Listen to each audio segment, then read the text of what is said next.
Lesson 4-2. We're talking about, hey, shh.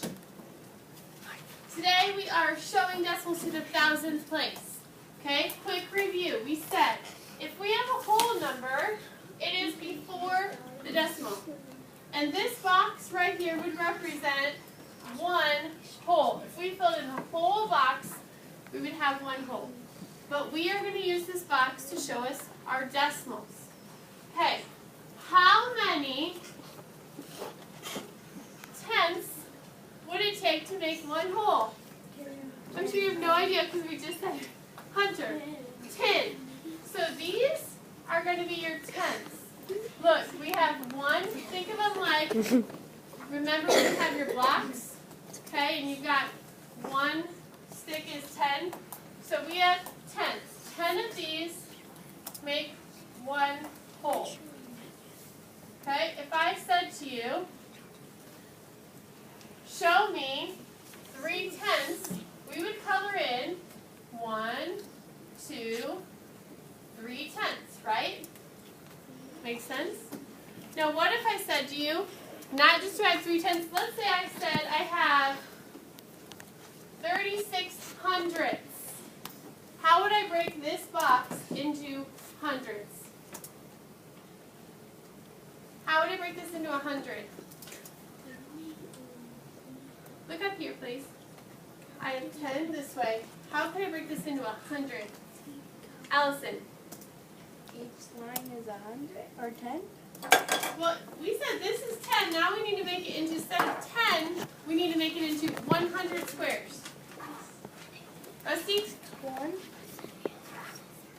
What do you mean 1? Right now we have 10 sticks. Okay? 10 columns makes 1. That is the tenths. If it's 100, that means how many pieces does it take to make one whole? Avery?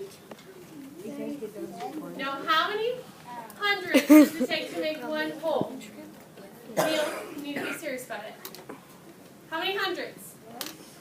No? Emmy? 100. So it take, if we're talking hundreds, we're going to have this whole broken up into 100 pieces. Okay?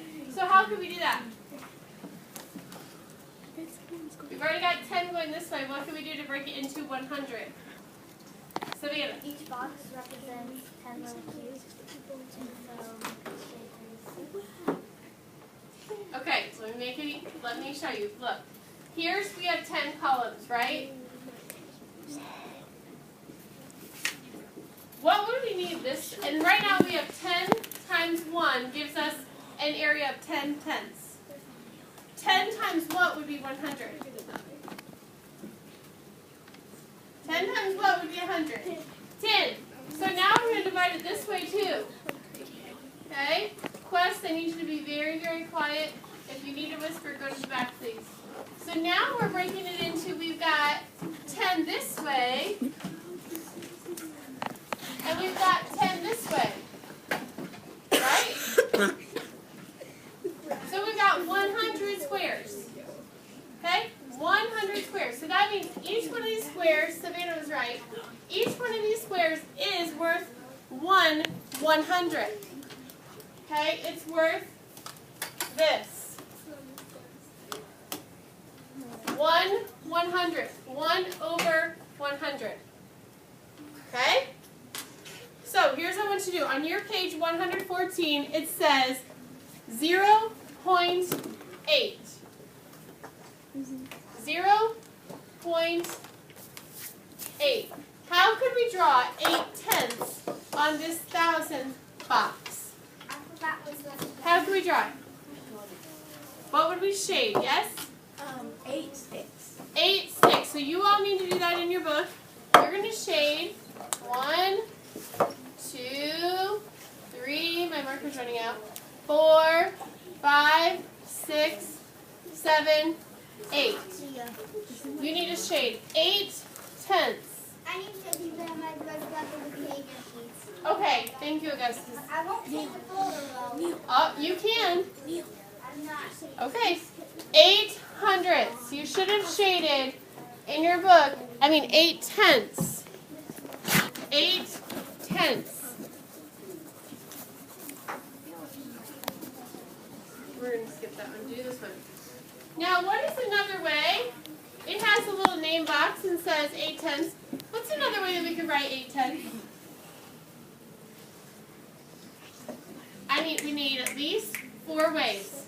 So get ready to raise your hand. Yes. 80 hundredths. Yes. If you look, if we counted all these into little hundred squares, we would have 80 of them. Because 8 times 10 is 80. How else can we write it? Paige? 800,000. 800 thousandths. Ooh, now we get to today's target. Neil, zoom in.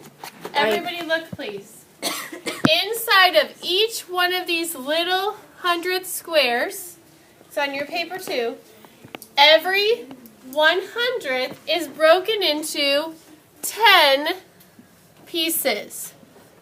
Now what is 10 times 100? Savannah? 1,000. So that's how we get our thousandths. Okay? So if you were to count 80 times 10, we would have 800 thousandths. You can back up now. Thank you. Okay, what about in a fraction form? How can we do it in fraction form? Allison? 8/10. Okay, somebody new. How else could you do it in another fraction form? Cody? 4/5. True. What if we were, that would work. What else could we do? How about hundredths? How many hundredths would it be? Paige? 80 100ths. So you need to make sure you have your name box filled in, and we'll go on from there. You can pause.